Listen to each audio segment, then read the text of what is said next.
Hey, what's going on, guys? Kalamazi here, and today I want to talk to you all a bit about updated talent builds for Warlock now that tuning hit, I guess today being Tuesday for Demonology, and things have sort of shaked out, landed a bit, I guess, in the race world first, initial builds, all that kind of stuff. So we're going to be looking at the website, recapping those. The website is up to date. Link for it up here as well as down below. Kalamazi.gg. It's up to date for all the talent builds you'll want. The website is the main hub we're going to use for the foreseeable future, barring PTRs or spreadsheets and things for talent builds, up to date, all that kind of stuff. But I want to go through, talk about the changes, look at some sims, also looking at like the demo stuff with Grimoire Felguard, the buffs to Doomguard, all that kind of stuff. Talk about builds and go from there. Any weak auras, add-ons, or profiles you see in the video, links to Twitch, Discord, and the website down below if you want them all. They're on there for free for you guys. And yeah, let's just jump into it. Oh, also, there is a hurricane coming to Florida about 12 to 24 hours from now. Just a brief heads up, if I'm not around for a few days, if there's not any videos or streams suddenly just stop for a few days, I lost power. Should be okay. I'm not in the direct path of it or whatever, but still should be decently strong. So just a heads up, if I'm not around for a few days, that's why. All right, so I'm going to start off here looking at talent builds for AF, Demo, and Destro. I'll try that again. Those that don't know, this is my website, kalamazi.gg. We're using this as like a main hub for all the talent builds and updates and all that heading into like later on this patch. Like I talked about, we're going to have the PTR spreadsheets for 11.1, 11.2, and all that ahead of time. But once things are live, we're going to mostly maintain this past the first few weeks of maintaining both the spreadsheet and the website. Yeah, because like it's easier to update here for you guys, for me as well. And it also shows like how often they've been updated. Like for example, if I go to the demo page here at the top, it shows last modified 4 minutes ago. So these builds here will be up to date for basically everything. So we're going to start off with AF, Demo, and Destro here. Now, very briefly, just to show how to do this, it's a bunch of sections here on like trinkets, talents, all this stuff here. I try and keep it up to date as possible. Sometimes, you know, I'm a little behind on it, like now with the hurricane coming, but I was able to get this done for you guys before it happens. So we're going to focus on talent builds here. Number one, this is a WoW hit issue, not a me thing. They'll fix it soon, as I said. Not being centered here, but either way, if you want talent builds, all you gotta do is come here. It shows Soul Harvester AF, single target, AoE, Hellcaller single target, Hellcaller AoE, so on and so forth here. So looking at the builds, like honestly, for the most part, things really haven't changed a whole lot with Affliction. Soul Harvester is the best in single target. It's seeing honestly more play than Hellcaller is in M+ right now. I think the higher you go, Hellcaller does become more relevant, like you thought it would on beta and stuff, but as of right now, we're seeing a lot of Soul Harvester play. So we're looking at playing in single target. I mean, it's still Singularity, Infirmity, all this stuff here. Nothing really changed with this build in single target after you get any buffs. This is the build that we're playing in most settings. When it comes to AoE, if you want to copy talents here as well, you can interact with these, hover over, direct copy here, or you can go to Wellhead and grab them too. Either way, there's that. As well as Soul Harvester Affliction for AoE, Mythic Plus, all that stuff. Once again, not a whole lot changed here. I do want to hit on certain talent points, mentioning that they might see some variance in certain builds, all that stuff. Some people are not playing Death's Embrace. Some are playing a point over here like an Infirmity, which I don't love with Vile Taint. I just think it's not very good with Vile Taint. Some are playing it some are playing it in Infirmity. Some are playing it up here in Sacrilash's Dark Strike, but we're not playing Hellcaller, we're playing Soul Harvester here, so Corruption or, you know, Wither, you're playing Hellcaller, doesn't have as much relevancy with this build. I'm playing it in Death's Embrace, I think most are still. Some are also playing it in Ravenous Afflictions, but I feel like if you're playing Drain, Soul, and Plus, you're already getting to a point where it's hard to dump your Nightfalls when playing Drain Soul, in a lot of settings. Some are even playing like this in Ravenous and Shadow Bolt instead, but then you lose Drain Soul, Shard, Sniping. I'm not a huge fan, but we'll see where it goes. I am playing this for now, but there is a floater point you can put somewhere else in Ravenous or here if you want. As far as Hellcaller AF is concerned, this is the build I've seen in mostly every settings in single target. Not seeing a lot of play in single target. When it is, this is it. When it comes to M+, I've seen this build here. A bit of difference between Soul Harvester. This is playing a point in Sacrilash. It's playing 2 points in Malediction, 1 point in Contagion, no Ravenous. I mean, that one's not either way. Not really even in contention here. And no Death's Embrace. More dot damage amps, a point in Contagion, 2 in Malediction, still playing 2 in Cold a week. And that's basically the gist of Hellcaller AF, which is seeing some play in higher key settings with like ads living for a long time. You can get out your Withers, they can ramp up or flare up, you know, with Black and Soul, get full Malevolence value and all that. Soul Harvester, a bit more of a front-loaded damage profile versus Hellcaller being a bit more ramp-based, right? So that's basically Affliction. If you want the builds, you can copy them here, all that kind of stuff. Moving on to Demonology talents. Now, Demo talents have indeed changed a bit over the last, 24 hours because of the actual buffs that came in to certain things. So when it comes to Demonology stuff, Diabolus is still the best in single target. It gained about 38k DPS. I'm going to show you sims here as well. So here's my current sim with my character right now. I'm a mess, but it's okay. Playing these talents. This is no Grimoire single target build. Besides that, I'm sitting at 1255. This is with Grimoire. It is a 400 DPS upgrade. I am not playing Grimoire. I'm still not playing Grimoire. The only difference here you can see in these builds, like here, 1.255 versus 1.259 is Grimoire. Same thing. You just swap this for this. Grimoire is a 400 DPS gain. But the thing is, if the fight ends like in a threshold, like where this is big tyrant, big, small, big.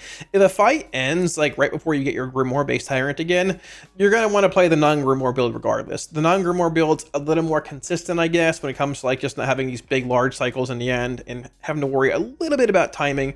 If you want that big, small profile, you can play it. But for 400 DPS, tyrant setup's already clunky enough with Biofiend cast and Dog cast and having no core economy anymore.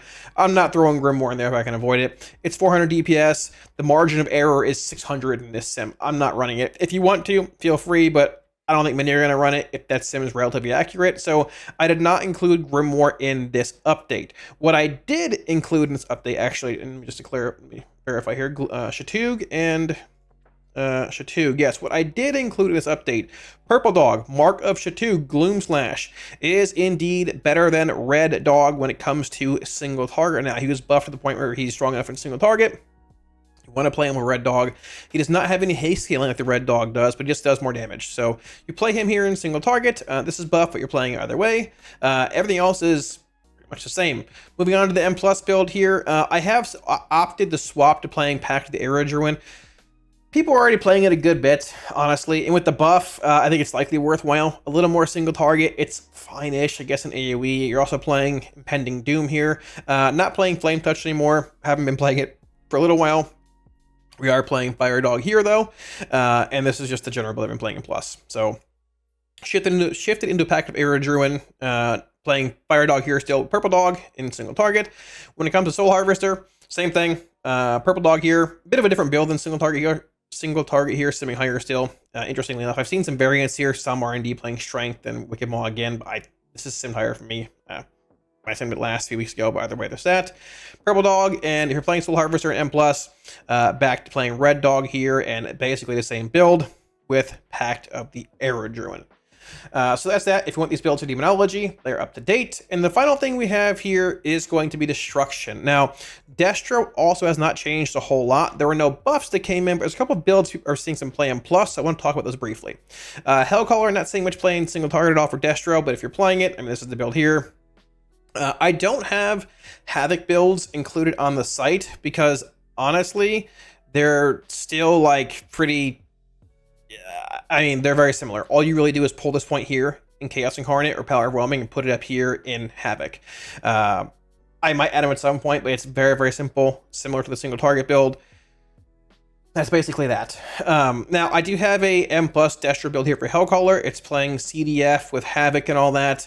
It is indeed playing Chaos Incarnate here as well. Some builds are playing Fire and Brimstone, some are not. Some are playing Flashpoint, some are not. I've opted to try this build out in M+ for Destro, Hellcaller a few weeks ago. I'm leaving it here for now. I might update it / remove it because there's some more CDF play happening with Destro and Plus down below here. So Diabolus single target. I mean, one thing I want to hit on here briefly, you are playing Shadowburn in single target, obviously. We've seen a mix of Power Overwhelming, Burn to Ashes, and Chaos Incarnate here for this last floater point here being this talent, right? I'm playing Chaos Incarnate. The higher simming version is actually playing Burn to Ashes, but Burn to Ashes is less mobile than Chaos Incarnate, and there's a lot of mobility requirements this tier. To a similar extent, when it comes to like Crashing Chaos and Reign of Chaos, Crashing Chaos sims about 10 to 12k higher for me than Reign of Chaos. Not a crazy amount higher, but depending on when I'm infernaling, because at the end of a fight, I'm in my Shadowburn window at the end, I'm having some issues like trying to find room to dump the Chaos Bolts when weaving Shadow Burns and execute as well, because the cooldown's just so short due to Fiendish Cruelty. So I'm still playing Reign of Chaos. I'm playing Chaos Incarnate. You might see some builds playing Crashing Chaos and or Burn to Ashes. Maybe some playing Crashing and Power Roaming. I think this is still generally the most useful, like universally applicable build for movement, mobility, and single target for Destro, but maybe a little variance here and there. Now there's two builds here for Destro and M+. I might go back up here at some point and just edit this actual Hellcaller Destro M+ build here as well. Might do that before this video is over. But there are two builds here I want to show you. So this is Diabolus Destro Mythic Plus playing Channel Demon Fire. Cataclysm, Channel Demon Fire, no Shadowburn stuff here. Now, this build does indeed play Fire and Brimstone. It does play Flashpoint. I've seen some builds drop Flashpoint for things like Power Overwhelming. I've seen some even drop both these for Soulfire and Decimation. A lot of experimentation with this build going on. This build is a little more like consistent AoE based with Cataclysm, CDF, all that kind of stuff. If you're looking to like play this more like a Frosty K kind of profile, not as strong, but it's there. This build's seeing a good bit of play in M+ with Kata, CDF, and all that. Still playing Reign of Chaos. I've seen some also playing Crashing Chaos here. I've been playing Reign. Crashing's also fine if you want. So a bit of variance there. Play whatever you'd like as far as that's concerned. The CDF build is here. Now, this is playing Havoc. If you're opting to play Shadowburn M+ for Destro, which a lot of players are playing here, this is that build. Shadowburn stuff here. The only difference between this build and the Diabolus Destro single target build is you pull a point out of Chaos Incarnate and put it up here in Mayhem. Some are playing Havoc in certain spots, but you just run around doing Destro stuff and you Shadowburn mobs. Shadowburn's strong, it's effective, it hits hard, it's mobility. I think this build's more exciting, but I think this build is very strong as well. Some versions are indeed playing a point in Fire and Brimstone over things like Ashen Remains. Some are just playing straight up Shadowburn stuff here and there. I've played both. I like this build more, but a couple flex points here and there too. That's basically that. So I didn't add the import talent thing here. I will add that. But yeah, so if you're looking at, trying to like copy these builds over, they're all on the website here if you want them. Feel free to hop over and grab them. But these all should be up to date. And this is, oh, there's the talent point thing I had to put down there. Cool. These all should be up to date as far as like most lock builds are concerned. We'll see where it goes in the next few weeks, but that is that. If you want more up-to-date builds, if they change at all, keep an eye on the site. And yeah, hopefully that helps y'all out. So thanks for watching, guys. It wraps it up, and hopefully the video helped clarify on talent builds you guys might have been curious about for the last, I don't know, I guess week or so, but just in general, some talent builds shifting around a little bit. Like I mentioned, some builds are specific to certain fights, like Brood Twister and things for heavy AoE, all that kind of stuff. But for the most part, these are the builds that I've seen in M+ being run, all that. And well, yeah, I don't know, just wanted to elaborate on that, reinforce what's being played, why, and yeah, go from there. Once again, if you guys want any week or add-ons, links to Twitch, Discord, the website down below, where you can offer free. Like always, a massive shout out for all support on Patreon. Like always, guys, thank you for all support there. I greatly appreciate it. Like always, if you're looking at supporting on Patreon, should be up here as well as down below, a link. And yeah, thank you all for all the support. It allows me to keep doing what I'm doing for you guys, and I appreciate it. So I think that Warlock should have received more buffs than it did today. It might be an 11.0.5 angle. Once the storm passes, if I have power, all that stuff, I want to get into some feedback videos for 11.05 based on Warlock, like talent stuff, as well as just tuning. It might be a little late, honestly, at this point. I think it's coming out on the 22nd, but maybe there's some tuning we can maybe hit on possibly. I don't know. It won't be until this weekend because I'm just busy with stuff, but I want to get that rolling out, if not at least in prep for 11.1, because honestly, yeah, I mean, the race is over, Queen Antrak is dead, but we're already in October. I'd venture to guess we're in PTR within a couple months, which might seem like a long time with the holidays coming up, Thanksgiving, Christmas, all that kind of stuff. It won't be that long. So want to get the ball rolling on that, go from there, and all that. So thanks for watching, guys, and I'll catch you again soon on stream. Peace.